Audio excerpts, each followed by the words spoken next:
Hello, this is Catherine Dubberly, the Answer Lady. Today I'd like to speak with you about the cast-on comb for the river. It's a wonderful invention. We absolutely need it, but those wires can be pesky. They wear out, they get lost, and they are difficult to find proper replacements for. So I have come up with a way around it. You can find a wire that will fit through the holes in the river comb. There are quite a few in the craft department and in hardware stores that will work okay. The problem is they don't go in and out very easily, and that makes the normal way that we've been taught to use the cast-on comb virtually impossible, a tooth-gnashing and annoying experience. So here is the way around it. Once your cast-on comb is filled with an acceptable piece of wire that will hold up, whether it will go in and out easily or not, bring out the number of needles that you plan to work with. Hang the cast-on comb on those needles. Then lay the yarn manually into each needle hook. Make sure the latch gets closed and pull your yarn and your needle all the way through the cast-on comb, forming a loose stitch.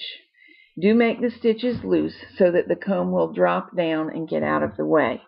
And do begin on waste yarn. You obviously cannot begin a garment in this manner, but this method is for beginning on waste yarn, which has its own benefits, as you will see shortly. If you are using a great many needles, nearly the full bed, this step will be tedious, but there is a way to shorten it.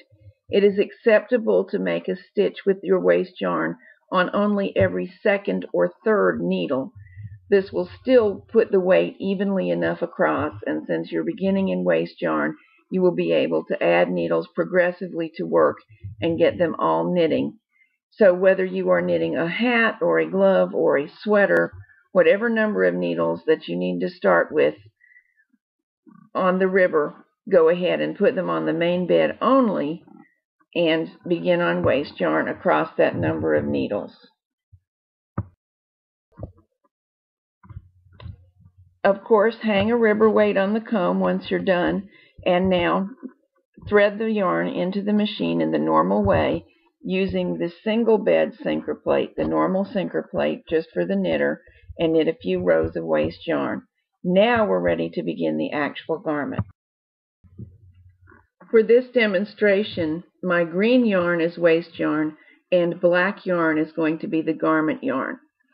Bring the needles that you're knitting on, already cast on in waste yarn, all the way forward and cast them on with whatever method you want to use to begin the garment. It could be E-wrap or the chain stitch around the needles. Those would be the normal first choices.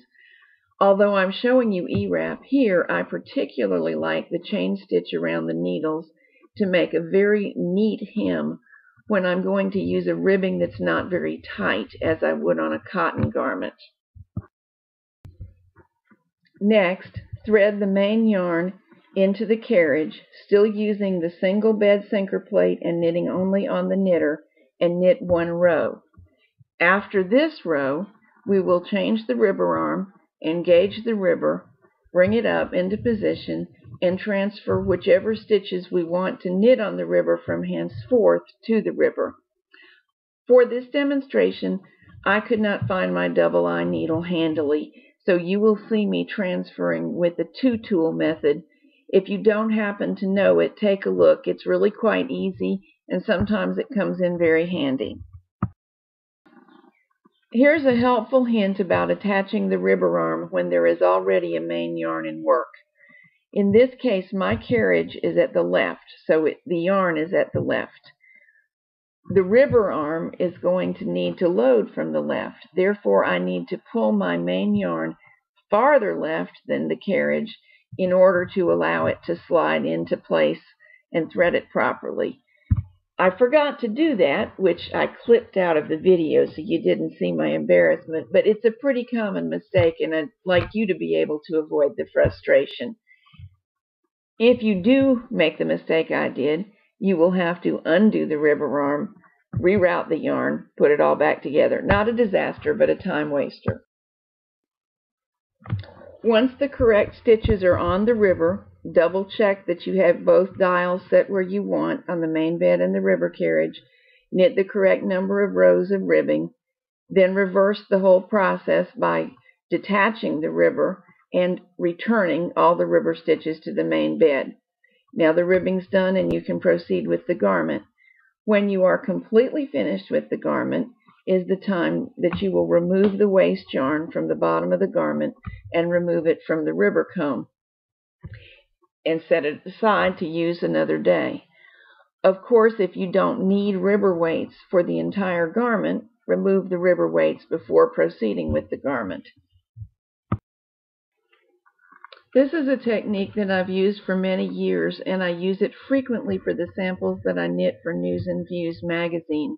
I hope that you find it helpful. Happy knitting, and bye now.